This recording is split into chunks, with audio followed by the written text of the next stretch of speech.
Welcome to Friday Night Lights on Air, presented by Students of the Game. I'm your host, Gentry Neese. This is the ever handsome Jett Wilson as the co-host. Jett, how are you feeling? I'm feeling fantastic, man. Just saw the Admirals get their first win of the season against Centennial in the Battle of Franklin, man. Cloud 9 right now. Absolutely. Everybody knows that the Battle of Franklin is won and lost under those beautiful lights in the stadium. Wherever you are, wherever you may be listening, thank you for making us your home for Williamson County High School football. We're going to jump right in. There's too much to talk about to waste any time. We're going to jump right into the Franklin Centennial game. Jett and I were both there in the stands, witnessed it firsthand, and I'm going to say, Jett, my heart still beat. If you weren't there, it can't be explained. Yes, it was one of those if you know, you know moments. Electric. And I'll tell you, I have watched Franklin over the last couple seasons lose a lot of games. Of those same exact games, Same exact games. I've seen them get to the fourth quarter and give up and lose by 2 touchdowns. That's not what they did. What did they do, Jett? They fought. They found a way. So in our pregame episode, we talked a lot about Coach Atkins, and he's a military background instills discipline, right? We talked about getting behind the line, right? We talked about the little things, the details, right? And I feel like that really came out in this game. 100%. That's when it matters in these big games, and in these moments, it was quite the roller coaster. 100%. Let's just go quarter by quarter, time by time, okay? Starts out a little bit slow, scoreless first quarter. What were your thoughts in the first quarter after it ends 0-0? I liked what I saw early on. I think the defense started out with the 3 and out. I haven't seen a lot of 3 and outs in the last couple seasons. Run defense showed up. Yeah. They did not average more than 3 yards. Oh my goodness! I was telling you, there's something to be said about that Donnie Webb defense stopping the run. Dr. Defense. They don't call him Dr. Defense for nothing, right? It's not easy. You go to 4 years of school to get your MD. Dr. Defense. He earned that title, he right? He earned it 100%. And so we get to that end, and then offense. We felt like it was more efficient, right? It was a little more like upbeat. We're still scoreless. Still didn't finish drives, but at the first quarter, 0-0, kind of everything that first game, you're getting the nerves out. Yeah. Right, you know what I mean? I mean, think about it when you're up for a job interview, right? You're nervous, but what happens when you answer that first question, you feel like you crush it? For the rest of the interview, you're nice and ready, right? You got your tie on, you got your good cologne on, right? Gaka's swagged out, everybody's got their sleeves on, they got their turf tape, right? The boys looked good, dude. The boys did look good. You know what they say? They say, look good, feel good. Yep. Feel good, play good. Play good, live good.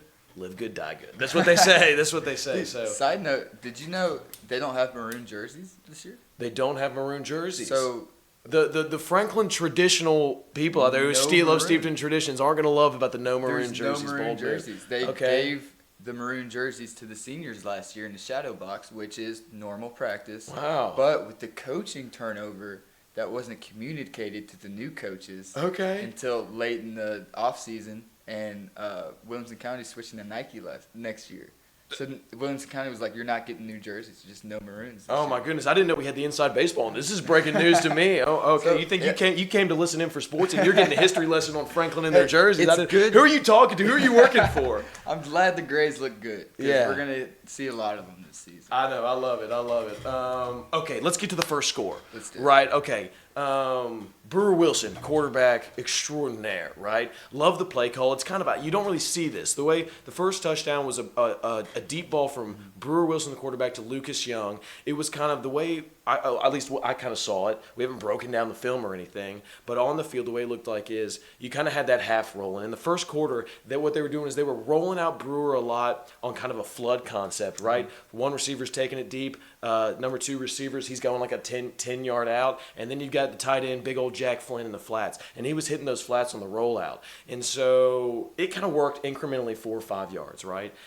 And then they come out, take a shot play. What they do is they half roll, and to get the defense flowing just like that flood, Brewer plants his foot. Lucas Young runs a double move, cooks the corner, right? Cooks him, and then Brewer just launches that ball, puts it up to where his best guy can get it, and Lucas Young just decides to top shelf the Centennial court. I mean, talk to me about your reaction through that. So I'm watching the pass, balls in the beautiful. air. Yeah. Balls in the air. And I have full confidence in Lucas Young because he is that guy. It is not a 50-50 ball. That's what we talked about. Not. If that ball's in the air and you put it up, he's going to go get it. Yes. And that's what he did. Yes, they call those 50-50 balls, but what is it like more with Lucas in there? I would say 70-30. We say 70-30. Don't hate us. Hey, don't hold us to it. Off the record, allegedly, we say 70-30. But what that fires us up, right? That gets the crowd going. We actually there's a great video of it out there circulating around, filmed by someone right in that corner end zone. A beautiful time. You really get to see. He kind of, the way it was super impressive. People don't understand how hard of a catch it is. Yeah. When you're going up and you get it, and the defender knocks it to where you have it above your head because your eyes no longer can see it, right? What really helps you catch the ball is to have your eyes on the whole time. So for him to have those strong hands, to have it behind his head before where his eyes can't see it, and still bring it down with it, that's strength, that's talent right there. And that's what separates Lucas Young from other receivers is his body control when he's in the air. A lot of guys can jump high, but not a lot of guys can jump high and focus on the ball moving through the air with the defender in their face and still come down with it. I love it. That's a great point there. Okay. You think, all right, score touchdown. I guess Franklin jumps up 7-0. Not exactly, Jett. What happens on the extra point?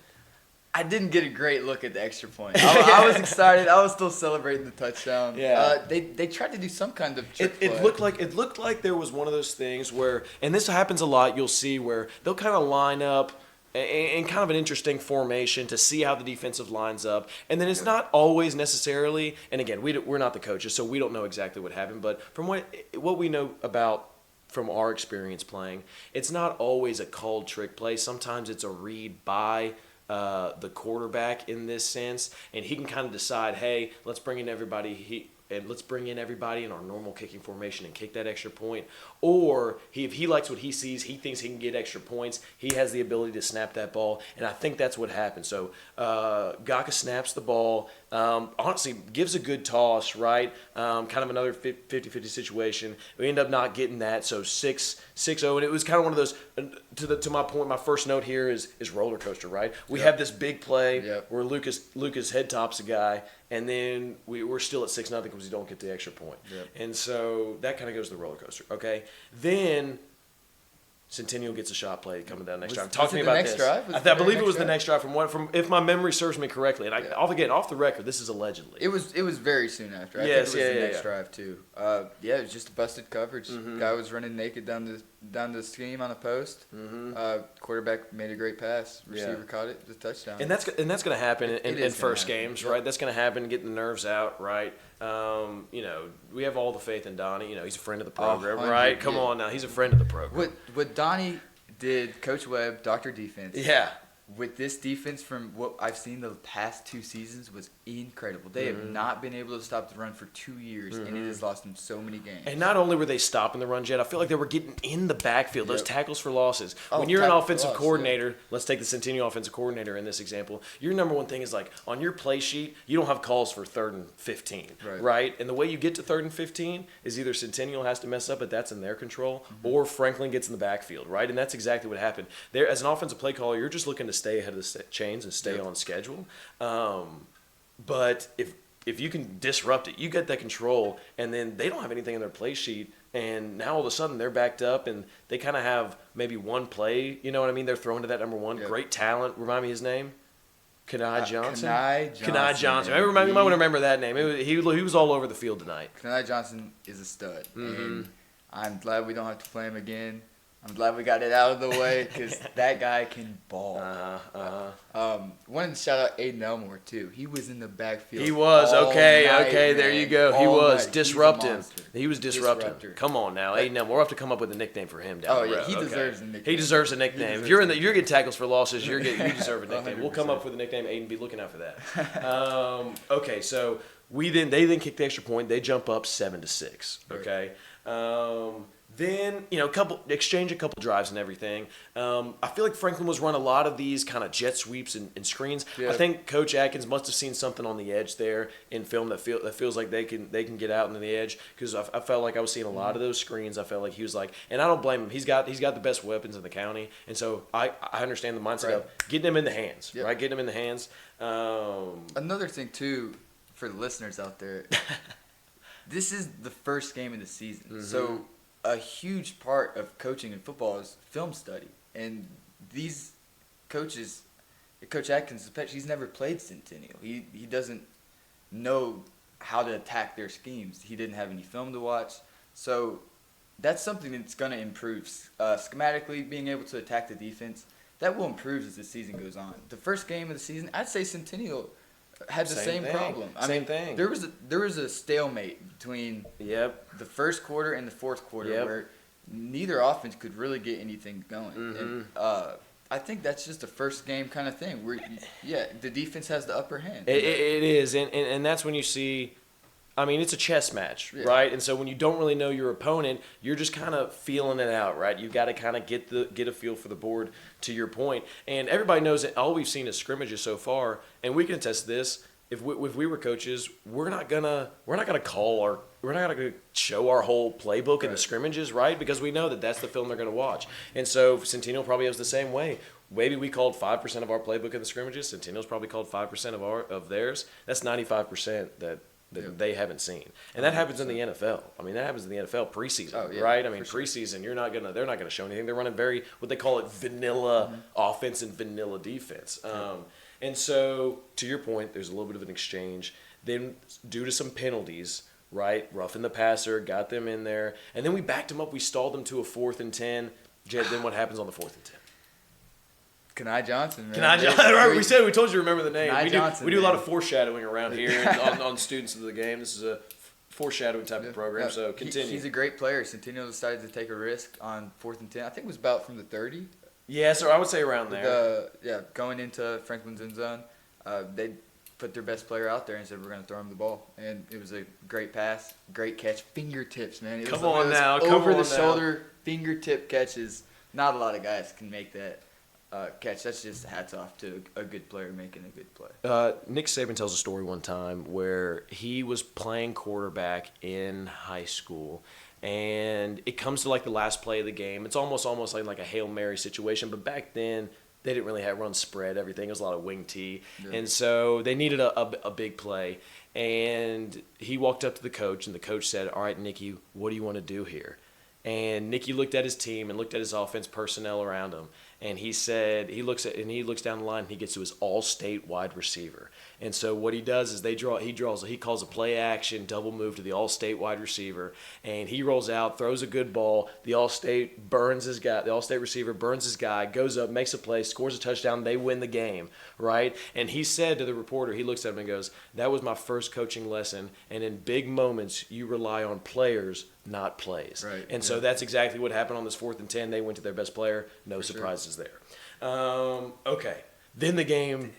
Oh, talk to me. Talk to me. At this point, as a Franklin fan, we're 14-6 at this point. We're 14-6. Okay, let's update the people watching the program. Yeah, we're in the fourth quarter at this point. Centennial had all the momentum, and I feel like Franklin had chances. After they scored. I mean, this is probably early in the third quarter. Franklin had chances and kind of was going a little bit of a 3 and out. Yep. To your point, still trying to figure it out, right? Still trying to read the chessboard. There's not a lot, and it was almost like you feel the energy get sucked out of that stadium. Yes, and exactly. We've been here before. Exactly. How many games in the last couple of seasons have been close going into the fourth quarter, and then the other team scores, and it's kind of over. I think it was kind of one of those things where, like, in the past, you knew, the game's over, and you're halfway through the third quarter because you can just feel the energy get sucked out of the game. So I think that was for people who have been going to Franklin games for the past couple of years. That's what we felt, and I think that's what we were afraid of. So big credit to this coaching staff, new coaching staff, knows exactly. So continue. So we're 14-6. We've had chances. Now we're getting down, and it's getting down later in the game. I think we're down. There's about 4 minutes. It really is. And I've got a note here. Kicking game. I mean, there's 3 phases of the game, folks. I know a lot of people. TikTok wants to talk about the deep plays in the offense. Everybody's posting highlights. Everybody likes to talk about defense. 3 phases of the game. Special teams, right? It matters, right? There's a 40-yard exchange on a punt. How many times are you getting a 40-yard exchange on an offense and defense each time on average, right? And so the kicking game was huge. Huge props to the Centennial's kicking game. And the punter was great. Punter was great. And then towards the end, when it was our turn to get into the kicking game, the great punts and started to roll, and we started to knock them back, and that's what kind of got us back in the game. So you're saying, put us here, back, drop us in, Jett. 4 minutes left to go in the fourth quarter. It is 4th down and 10. And we run kind of a shifty play, to Jack Flynn. and it ends up scoring a touchdown. But that's our roller coaster point. Yeah. And so, and what happens? It gets called back. What were your feelings on the 4th down when we throw the touchdown to Jack Flynn on his birthday? Happy birthday, Jay Flynn. Happy birthday, Jay Flynn. We love you here, pal. And then it gets called back. Yeah. We're usually like, oh, here we go again. So first off, I want to give props to my guy here, my co-host Gentry, because when Franklin came out in that formation that they ended up throwing, Centennial called a timeout. Centennial called a timeout, and Gentry called the play. He said they're going to come out of timeout. Franklin's going to shift wide. Jack Flynn's going to stay in at left tackle, almost hidden in the offensive line, but as an eligible receiver, and they're going to throw it to him for a touchdown. That's exactly what happened. And props. Great call by this guy. And props to Jay Flynn here. Yep. His job, we were talking to Brewer after the game, his job was just try to get open in the middle. And at first the linebacker runs something, then he cuts across his face. Brewer finds him. Beautiful play, beautiful throw. Awesome. And we're like, here we go. Right, here it is, and then there's a flag on the field. Apparently what happened was it wasn't an ineligible receiver downfield. That Jay Flynn was completely eligible. It was a great play design and a great play call. However, when they shifted, apparently, when you send more than one, you can only send one person in motion at a time. However, you can send multiple people in motion, which is called a shift, if they get set, if they all get reset. Sure. And when they sent multiple people in kind of that shift, you had multiple people moving, and apparently some people, not all the receivers got set. So when they don't get set, that's a flag. Get multiple people in motion. You got to have them get set. Play gets called back, and then probably one of my favorite plays Brewer has ever made happens next. I want you to walk it through because you are his brother. My heart's beating. Yeah, yeah, you're getting the chills, right? right? Talk about this I know. It leaves you a little bit speechless, doesn't it? Hope is gone. It's yes. And you're getting 5 yards back, so it's 4th and 15. We saw Jack score the touchdown. Everyone's going crazy. Everybody's going nuts. Pandemonium. But there's a flag on the play. Laundry, we call it. Just like what happened in the 3rd quarter, 4th quarter again, the energy sucked right back out. You're like, we've been here before. And the worst person to have it sucked out by is the referees. Classic, right? 100%. Classic. So you're like, wow, here we are back again. We've seen this happen before. They fought so hard. They almost won. They deserved to win, but they didn't quite get it.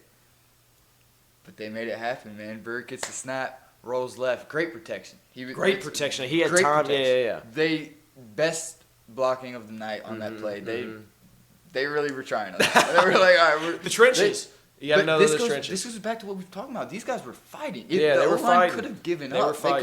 The whole team could have been like, wow, we almost had it, guys. We blame the refs and lose. But they kept fighting. Great protection by the O-line. Brewer rolls left. I just see him throw a dart right over the field. I see it going to Sean. Yeah. And he just threaded the needle. I saw 3 guys around Sean. It was a tight window. Sean made a great play. Great catch. Yeah. Everyone went crazy. Right, and when we were talking to Brewer after the game, I'm like, really, how did you fit that in there? Because it was such a tight window. And he said he kind of did that classic thing where you're kind of looking off the safety. So Brewer, we all been like, oh my gosh, that was lucky. No, Brewer knew exactly what he was doing on this. He was looking off the safety, and he said almost by the time he threw it, Sean was still kind of shimmying a little bit. He was still, wiggling a little bit, trying. You know how Sean is. He's trying to shake the defense on that. He's a very shifty guy. And so he looks off the safety, sees him shimmying. As soon as he makes the break, threads the needle and just rips it. Yep. And it landed in a perfect spot. Scores a touchdown. But what happened? You still got to get 2. We can't forget that first quarter, that first touchdown. We did not get an extra point. We failed to 2-point conversion. So we're still down 12-14 right now. Okay, and I'll give a lot of credit to Jett on this one. He had been showing up to all the 7-on-7s, right? He had seen their classic extra point that they used. Fan. So I'm gonna let you walk through this, right? I'm gonna let you walk through this because you called this one right before the play even happened. Yeah. I mean, I saw it all summer.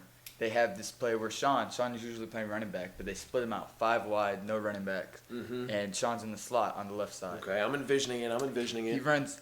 We call it a whip. It's like you run a slant and you cut hard, break it back outside. Yeah. I saw them run this over and over and over in 7-on-7, and it worked every single time. Beautiful. Great call by the coach to get him empty, spread out, because you're not expecting that on a 2-point conversion. That they hadn't shown the entire game. Exactly, which is good. So they're not expecting it. I wish we had a whiteboard here. Maybe on the future programs we will to draw this up. If we had a little more funding, we could have it up here on the green screen. But we're not there yet. But we wish you could see this because it was a beautiful round. So now we're tied. Centennial takes a knee, takes it to overtime. We do a great job not letting Centennial coming back with 2 timeouts. Franklin had no timeouts at this time. Defense stood strong. Classic Donnie defense, right? What they kept trying to do was they were trying to get it to their best receiver, Kanai Johnson, remember the name, and they were throwing him a hitch at first. So what does Donnie do? He takes Santino, the linebacker, and he drops him under that hitch. So then he tries to go deep, but what does he tell Jay Little, the corner, to do? To stay over top. And so they were kind of shifting over Kanai Johnson. Right. It's not a true double team, but it's kind of like, okay, you've got Santine taking the hook curl away, and then if they're going over the top, you've got Jay Little waiting on him, right? Okay, we're in overtime. Yep. Okay, and talk about roller coasters are everywhere here. I mean, this is like, it was like if Six Flags were a football game, right? It was insane. And so let's talk about so Centennial gets the ball first. We win the toss. Okay.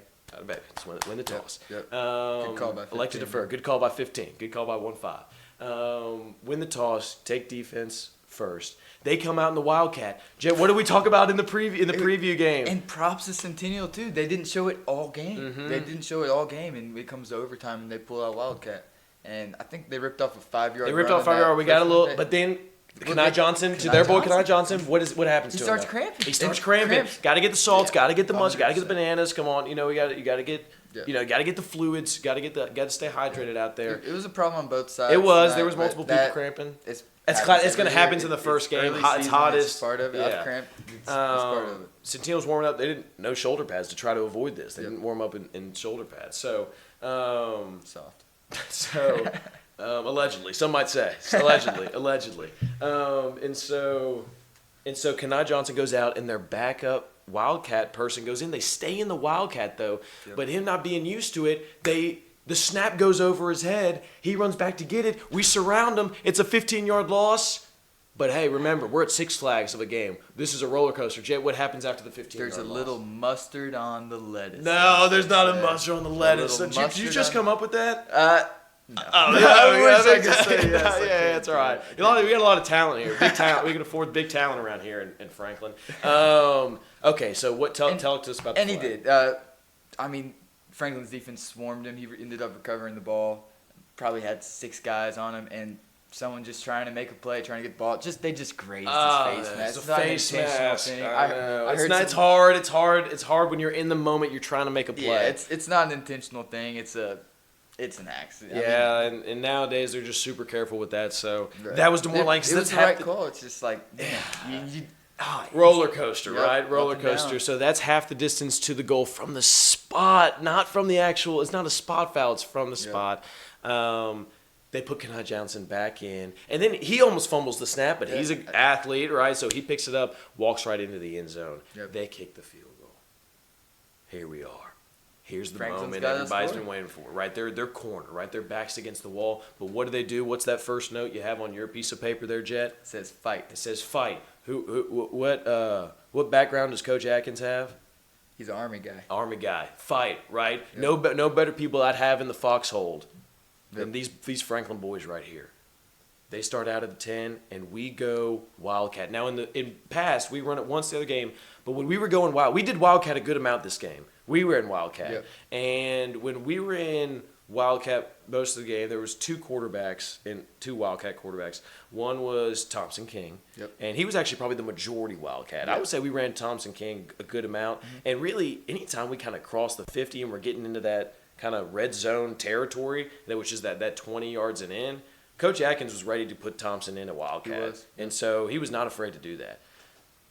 This time, and they did it once earlier in the game, and they had success on him a 4th and 1. They put Luke Thompson into the game, who's more of a shift. I would say Thompson's more power. Luke Thompson is more shift. I know you're a big fan of Luke Thompson. Okay, so I'm gonna let you talk about Luke Thompson. Luke Thompson, we have not said his name enough. One-handed interception. Come on. That's right. That should be framed on the front page of the Williamson County Herald tomorrow morning. It's very impressive. Yeah. I think Luke Thompson is one of the fastest guys in the state. Absolutely, track guy. He's a big track guy. Track star. we've got a lot of track stars on the team, but Luke Thompson, he's just a stud. Put him in at quarterback. One-handed interception, coming off the adrenaline of the one-handed interception. It was a beautiful interception. Beautiful. He read it well. He was the safety, came over, leapt up, climbed the proverbial ladder, we call it, and plucked it out of the air with one hand. And I think SportsCenter is going to be calling our number, asking for that clip tomorrow. But go on with Luke Thompson, the Wildcat. It was simple. He took the snap, ran left, and beat him to the pylon. Well, that's quite the in-depth dive you just made. That's all it takes. Sometimes, fast, sometimes guys. the simplest answer is the best. He caught the ball, ran as fast as he could to the left, and nobody was there to catch him. Nobody met him there. What'd I tell you about this guy in town? Breaking down the play, that's beautiful. He added a little extra sauce at the end, diving at the pylon. He did. Right? I was like, oh, I'm sorry, is that Marcus Mariota out there? Like, what's going on? It was a beautiful dive. It looked amazing. Again, track guy, he's used to look very graceful, very graceful. Okay, so we're thinking easy. Okay, let's kick the extra point, and then someone in the stands turns around and says, remember, we have not lined up for a kick all game. This kicker has gone 2.5 hours without a single swing of the leg, without a single swing of the leg. And Jett, what happens? Roller coaster. What happens? Roller coaster. What happened? On one play, within 15 seconds, okay? The snap bounces back to Sean Gallagher. Rolls to him, almost like a shortstop, right? Almost, he has to field it like a shortstop. Exactly. Sean grabs the ball. Makes someone miss. There's no chance of getting a kick. There's a guy right on him. Sean's on a knee, spins out of it, avoids the unblocked guy just running at him. Starts rolling to the right, and I hear Gentry go, score. Go score, because I know that's 2 points. He had little grass, but the Centennial guy got out there. They were ready for it. With the guy in his face, finds Wills Jackson in the back of the end zone. And the ball was in the air. I thought it was an incomplete pass. I know, because when you watch Wills' reaction, it kind of lands near him, and then he freezes. And then we're like, what's going on? What's happening? Like he just he just stops. But the good news is Sean Gaka pulls out his best Johnny Manziel impression, scrambles, sidearms it as he's leaning back. He's getting hit as he's thrown. He gets flung back. And Wills Jackson tells me he protected that ball like a mother protects her firstborn child. Yep. And he says he just waited there for everybody to start swarming him. He had realized, he said at first, he told me, he was like, I didn't even realize it was 1 point. I thought we had just tied the game. And then I realized, I remembered, oh my gosh, it's a 2-point conversion. We just won the game. And so he starts freaking out. Sideline, pandemonium ensues again. What a time to be alive. What a time to be a Franklin Admiral. Love seeing that field get rushed. Man. Love seeing that field good rush. So and we were afraid that, we were saying to the stands, we need the students to rush the field so that the referees aren't going to talk about it and review it and make sure everything was all right. No, rush that field, get them in, get them out. And they did. And I'd they say did. 10 seconds after Wills caught the ball. The absolutely. And we didn't even mention this earlier. Wills had a beautiful game-saving catch. Yes. Brewer does kind of another half roll, throws it up to him. Just trusting his receivers. Just trusting his receivers. And, Wills is one of these turnarounds, comes back to the ball, lands in his hands, secures the catch. Great play by him. What else is there to say about this one? Great game. They win. Talk about players that you liked watching this game. Yeah, a lot of shout-outs to give out tonight. The boys balled tonight. They did. Lucas Young, big touchdown in the first quarter. Huge interception, huge. Guy that has not played Allegedly, right? Yeah, allegedly. They called it an interception. That's all that matters. You got to sell it. Yeah, great interception. Really gave the momentum back to us. Luke Thompson again, touchdown, interception. Having guys contribute on both sides of the ball. How about the blocking up front? Give me Durham Queen up front, in the trenches, in the foxhole. A lot of good snaps tonight, which has been a problem in the last Obviously, couple Brewer, years, quarterback, always, always controlling the game, making the plays happen. Sean, a lot of good players. Sean Gaka, monster. Both sides of the ball, two-way monster. He is, I call him Le'Veon Bell. He's so patient. Finds the hole. He's a great guy. Great comp there. Great comp. We gave Aiden Elmore. We talked about Aiden Elmore. Jay Flynn. Happy birthday to him. Don't love it that we have, but he made some good catches in the first half. All right. Now that we've gone really into the Franklin game, just so you guys know out there, we're gonna give a little recap. I call this the lightning round. And I know that sounds like my dad's about to come in and give the weather, but no, that just means we're going to roll through the other games really quickly. Jett, you intervene where you see fit. We're going to start with Brentwood taking down Blackman 24-11. Obviously, you know the Franklin Centennial score. Franklin 22, Centennial 21. Fairview drops to East Hickman 35-41. Independence gets shut out by Oakland 35-0. Which, not a big deal. Now, Oakland's got some. They got some guys you'll be seeing playing on Saturdays. Probably a few playing on Sundays. They're a top 5 team in the state every year. So this does not mean Independence. Great program. Great program. Steeped in. Been doing it for a long time. Yep. Nolensville 24, Rockvale, I think I'm saying that right, 21. Yep. Page shuts out Giles County 28-0. Ravenwood edges out Alcoa 27-17. Spring Hill drops one to Summit. Spring Hill 16, Summit 28. BGA in a Red Rover shootout, what it looks like. This reminds me of Texas-Oklahoma score. BGA 68, Webb School 41. Father Ryan takes down Overton 49. To 7, handles them there, and FRA handles Kenwood 44-13. And that's the pulse around the nation. Thanks for joining us on the segment, brand new segment, the lightning round. Hey, you guys have a great rest of your beautiful Saturday morning. Enjoy the rest of your coffee, and we'll see you back here for Friday Night Lights on Air, presented by the students of the game, for Franklin taking on FRA next week. Yep. We'll see you there.